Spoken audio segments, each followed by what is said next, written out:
Teka-teki penggeledahan 12 lokasi yang dilakukan oleh Tim Korps Pemberantasan Tindak Pidana Korupsi Polri kini menemui titik terang. Usai melakukan penggeledahan sejak Rabu malam dengan barang bukti uang ratusan miliar rupiah hingga emas batangan seberat 74 kg, Polri menetapkan 2 tersangka di balik temuan fantastis itu. 2 orang tersangka yakni pihak swasta berinisial DR dan seorang penyelenggara negara berinisial FA. Kita telah melaksanakan gelar perkara dan berdasarkan gelar perkara kita telah menetapkan 2 tersangka saat ini, yaitu saudara DR yang telah diduga melakukan tindak pidana pencucian uang yang diduga berasal dari tindak pidana korupsi. Kemudian kita juga telah menetapkan saudara FA dalam perkara dugaan tindak pidana korupsi dan atau tindak pidana pencucian uang dalam proses penanganan hukum oleh pegawai negeri atau oknum penyelenggara negara dalam perkara PT Asabri dan atau tindak pidana korupsi lainnya. Di sisi lain, Korps Adiaksa menunggu pelimpahan perkara dari tim Kortas Tipikor Polri untuk pemeriksaan tersangka. Kejaksaan Agung akan mempelajari berkas-berkasnya bersama kepolisian karena 3 berkas kasus korupsi FA akan dilimpahkan ke Kejagung. Kami secara formal akan menerima penyerahan penanganan perkara 3 perkara yang hari ini sebagai bentuk komitmen agar ada percepatan, profesionalisme dan sinergi dalam penanganannya. Tersangka telah ditetapkan. Kini, proses hukum yang tengah bergulir, baik dari penyidikan hingga persidangan, harus dijalankan secara transparan dan berkeadilan, agar dugaan mega korupsi ini bisa terungkap secara tuntas. Tim Liputan, Kompas TV. Kortas Tipikor Polri telah menetapkan 2 orang tersangka dalam dugaan kasus korupsi dan tindak pidana pencucian uang dari hasil penggeledahan dan penemuan barang bukti berupa emas dan uang dalam jumlah fantastis. Bagaimana langkah hukum selanjutnya dan bagaimana kasus ini akan menjadi terang benderang dan akankah komitmen penanganan kasus secara transparan akan terlaksana? Kita akan bahas bersama dengan narasumber yang sudah hadir melalui sambungan Zoom, saudara. Ada Guru Besar Hukum Pidana Universitas Pelita Harapan, Profesor Jamin Ginting. Selamat pagi, Prof. Jamin. Selamat pagi, semangat selalu, sehat selalu ya. Sehat selalu, Prof. Jamin. Prof. Jamin, jika kita melihat kasus yang sedang bergulir ini yang kemudian menyedot perhatian masyarakat, hari Rabu digeledah, hari Kamis digeledah, kemudian Sabtu sudah ada 2 tersangka. Anda melihatnya seperti apa proses dari penyelidikan ataupun juga penanganan kasus ini? Apakah cukup cepat dan juga sudah memenuhi prinsip kehati-hatian mungkin? Ya, saya lihat ini mungkin bukan hanya kita lihat langsung pada saat penggeledahan ya, tetapi harusnya ini kan sudah dari awal sudah dipersiapkan dengan baik ya, terkait dengan titik-titik yang dilakukan penggeledahan tersebut. Nah, memang dalam konteks hukum acara pidana baik yang baru juga diatur bahwa dalam proses penggeledahan tersebut sudah ada sprindik ya, surat perintah penyidikan, tetapi belum ada nama tersangkanya. Kenapa? Karena dikhawatirkan kalau nanti sudah ada nama tersangka, itu akan menyalahi aturan proses penyidikan kita yang mengatakan bahwa sebelum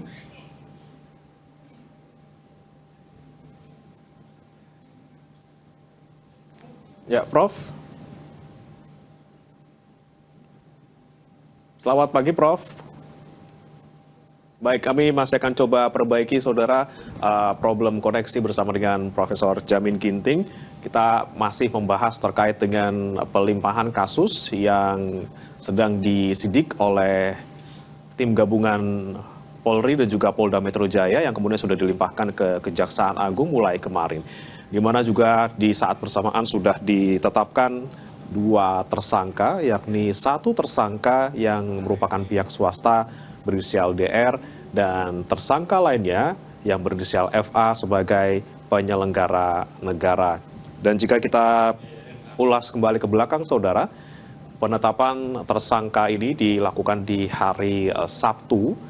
Ini setelah dilakukan penggeledahan di 12 titik lokasi di hari Rabu dan juga Kamis. Tentunya ada 3 kasus utama yang sedang difokuskan saat ini oleh Kejaksaan Agung setelah dilimpahkan kasusnya dari polisi. Kembali kami sapa Prof. Jamin. Prof. Jamin, bisa dilanjutkan kembali, Prof? Tadi sempat terputus. Maaf nih, tiba-tiba komputer saya mati ini, nggak tahu. Mudah-mudahan nggak ada sabotase ya. Tidak ada, Prof. Komentar saya begitu ya. Mudah-mudahan nggak. Silakan, ya, Prof. Baik. Ya, jadi dalam konteks ini terlebih dahulu kalau dia sudah dilakukan penggeledahan dan penyitaan, harusnya kan sudah menuju kepada satu tersangka. Nah, dalam konteks hukum acara pidana yang baru, ya memang nggak disebutkan dia harus sudah pernah diperiksa terlebih dahulu sebagai saksi. Saya nggak tahu apakah FA dan teman-teman lainnya ini sudah pernah nggak diperiksa sebagai saksi, baru boleh ditetapkan sebagai tersangka.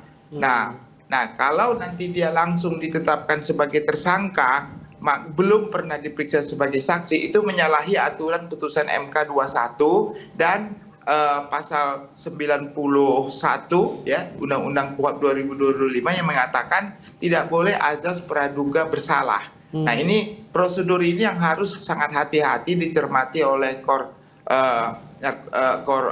Tipikor ini. Nah, kalau nanti sudah selesai, artinya sudah pernah diperiksa sebagai saksi, sekarang kan sudah ditetapkan sebagai tersangka dan kasusnya sangat cepat. Mau dilimpahkan, sudah dilimpahkan tahap 1. Artinya kalau tahap 1 sudah dilimpahkan, yaitu berkas perkara, maka sudah cukup lengkap menurut konsep Kejaksaan Agung bahwa penuntut umum sudah menyatakan cukup lengkap kalau sudah P21. Dan nanti tahap 2 akan diserahkan tahanannya.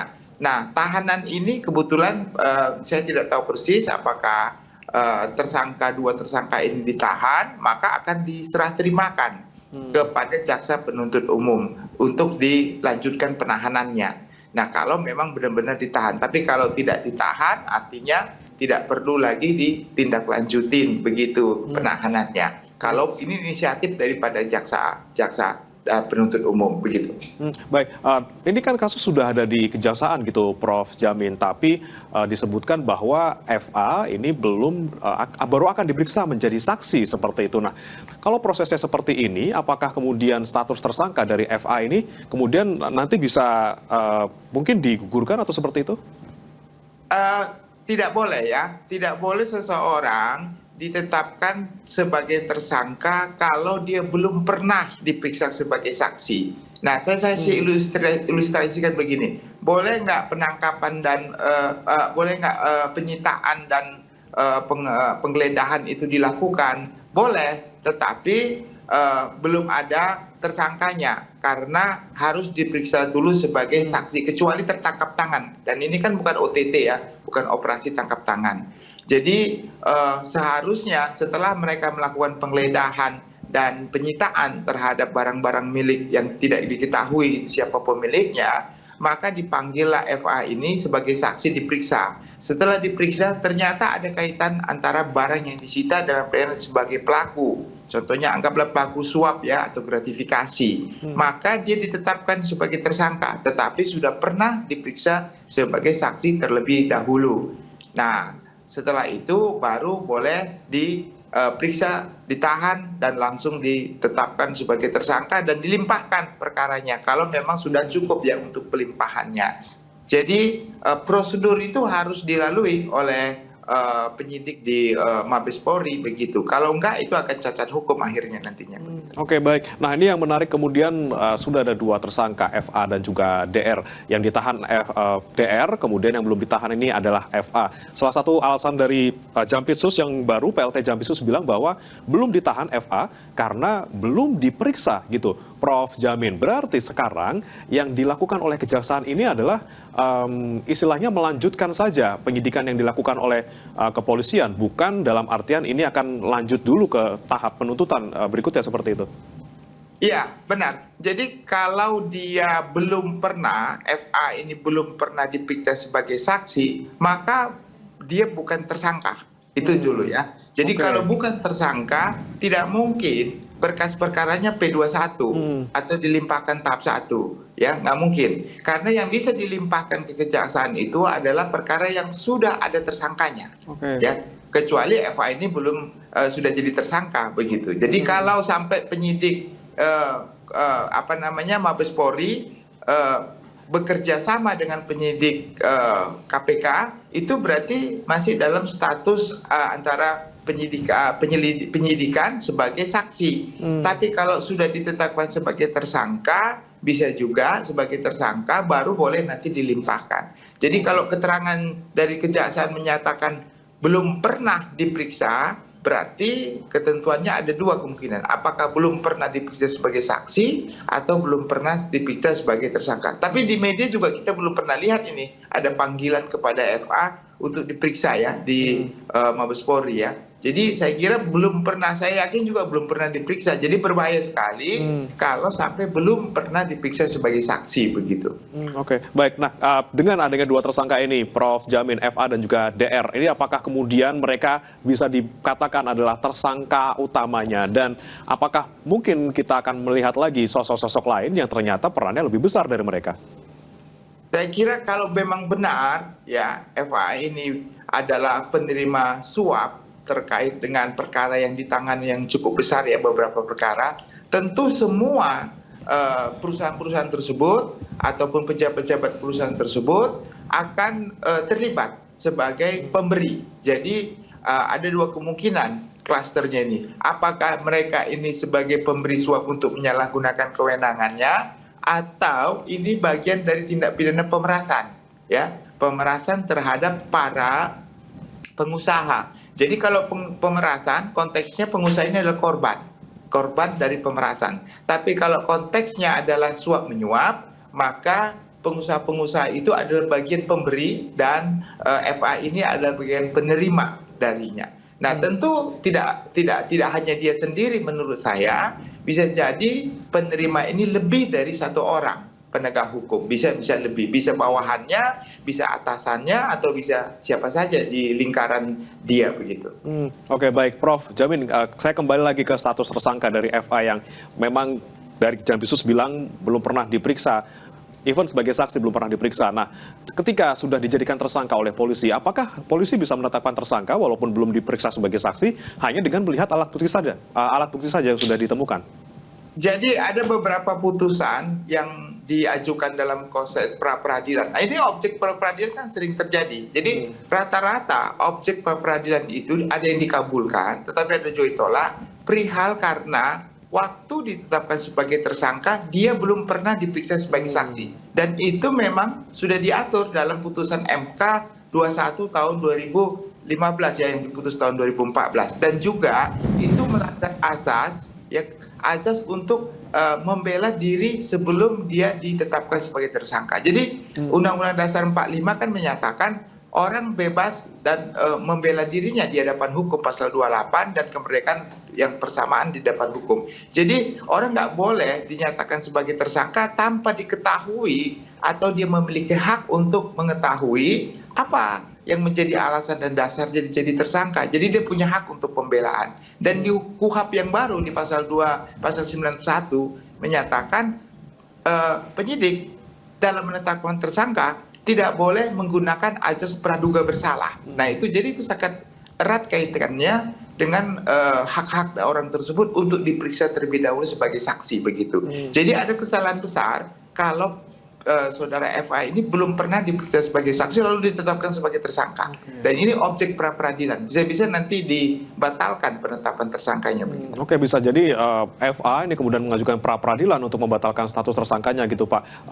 Tapi kalau kita lihat nanti proses ke depannya mungkin dengan tadi permasalahan yang Anda sebutkan di awal, bagaimana kemudian nanti yang berlangsung di kejaksaan? Apakah mereka nanti bisa mulus berjalan sampai misalnya paling tidak ke penuntutan, atau ya itu tadi masih ada upaya-upaya misalnya pra-peradilan yang bisa membatalkan status tersangka, atau yang kita khawatirkan juga mungkin ada negosiasi di belakang karena mungkin masih ada afiliasi FA dengan beberapa orang di Kejaksaan Agung? Ya, jadi begini, kalau sampai diajukan ke penuntutan, ke jaksa penuntut umum, maka pada saat itu juga kalau diajukan pra peradilan, maka penuntutannya itu diberhentikan sementara. Tidak boleh dilimpahkan ke pengadilan. Kenapa? Menunggu proses pra peradilan. Saya kira saudara Eva memang kemungkinannya kalau mengajukan pra peradilan, maka perkara ini tidak ditunda untuk pelimpahannya ke pengadilan. Kenapa? Karena dalam KUHP yang baru dikatakan kalau ada proses pra peradilan, maka semua proses penuntutan dan pelimpahan ke pengadilan akan dihentikan sampai ada putusan pra peradilan. Nah, itu kan kasus yang banyak terjadi, yang Roy Suryo dan teman-teman yang ajukan seperti itu menunda proses pemeriksaan di pengadilannya begitu. Oke, baik. Kita kembali ke masalah pelimpahan kasus ini dari polisi ke Kejaksaan Agung. Ada opsi sebenarnya untuk melimpahkan kasus ini ke KPK atau KPK yang mengambil alih kasus ini, Prof. Jamin. Kalau Anda melihat ini kemudian langkah yang dilakukan oleh kepolisian langsung menyerahkannya ke Kejaksaan, mungkin tidak diambil alih oleh KPK, apakah ini murni memang hanya untuk menunjukkan bahwa tidak ada masalah antara dua institusi, mereka bisa bekerja bersama, atau ada alasan lainnya, Prof?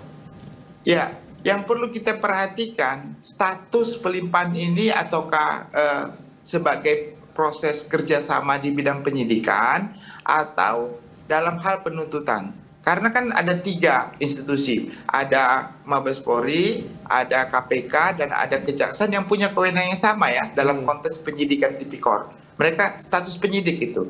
Nah, kalau mereka masih status penyidikan, berarti diperiksa sebagai saksi masih dimungkinkan, begitu ya, sebagai saksi dan ditingkatkan sebagai tersangka.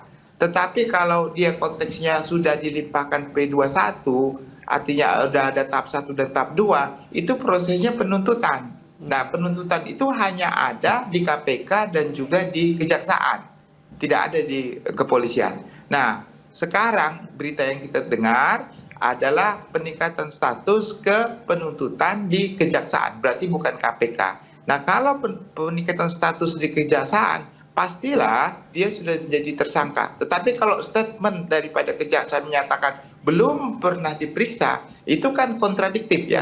Masa orang sudah dinaikkan statusnya sebagai penuntutan tapi belum pernah diperiksa. Nah, itu bisa berbahaya bagi proses peradilan begitu, karena nggak sesuai dengan proses peradilan yang benar gitu. Itu disebut sebagai undue proses, ya, itu tidak sesuai dengan aturan. Jadi saya khawatir harusnya ya siapapun itu status sebagai penyidik ya, apakah dari Kejaksaan atau kepolisian atau KPK, harusnya periksa dulu sebagai saksi.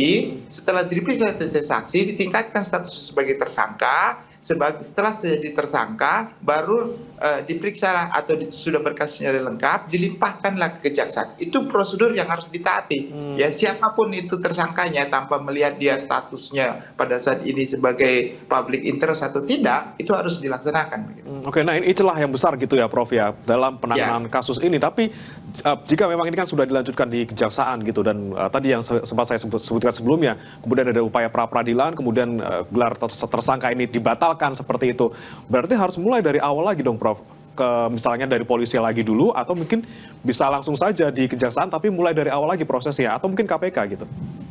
Ya, itu konteksnya mungkin bisa dilimpahkan, tapi ini sudah kesalahan ya. Menurut saya kesalahan besar kalau sudah ditetapkan tersangka sebelum diperiksa sebagai saksi, dan itu objek peradilan ya. Artinya nanti pengadilan yang memutuskan apakah itu prosedurnya salah atau tidak. Tapi menurut pandangan saya, aturan yang benar ya seperti begitu ya, untuk melindungi hak asasi orang tersebut ya, siapapun itu begitu ya. Jadi menurut saya kalau sampai seperti yang dikatakan belum pernah diperiksa sebagai saksi lalu ditetapkan tersangka, wah itu objek yang baik lah bagi orang untuk mengajukannya, bahwasanya dia semena-mena dalam penetapannya. Apalagi nanti bisa dibatalkan, semua bisa dibatalkan, termasuk penyitaannya, penggeledahannya, itu bisa dibatalkan karena penetapan tersangkanya dianggap tidak sah begitu. Nah, tapi itu sekali lagi itu harus diajukan dalam proses pra-peradilan. Nanti pra-peradilan yang akan menentukan apakah sah atau tidaknya. Tapi secara aturan hukum ya memang begitu. Berarti kita bisa dalam tanda kutip kita pesimis gitu dengan kelanjutan kasus ini, Prof. Kalau misalnya dari awal ada masalah besar di situ. Nah, sekarang nanti tinggal bagaimana, apakah dia nggak keberatan atau tidak, kan tergantung Eva-nya. Kalau Eva-nya merasa tidak keberatan, ini nggak akan lanjut terus begitu.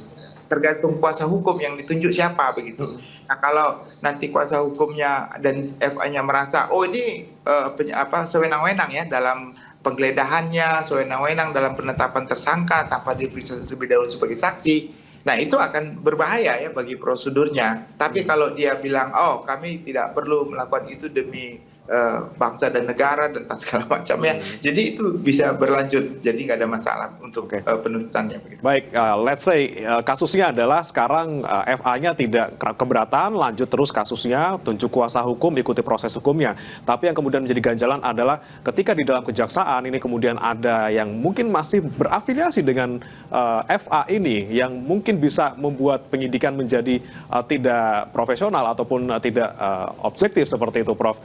Apakah cukup hanya dengan pembentukan tim independen di dalam Kejaksaan Agung ataupun pengawasan dari DPR? Apakah cukup untuk memastikan ini semua? Ya, ini kan suatu kejadian di mana kita ingin mengungkap ya penegak hukum yang melakukan tindak pidana, yang diduga ya melakukan suatu tindak pidana korupsi, apakah suap atau gratifikasi ataupun pemerasan.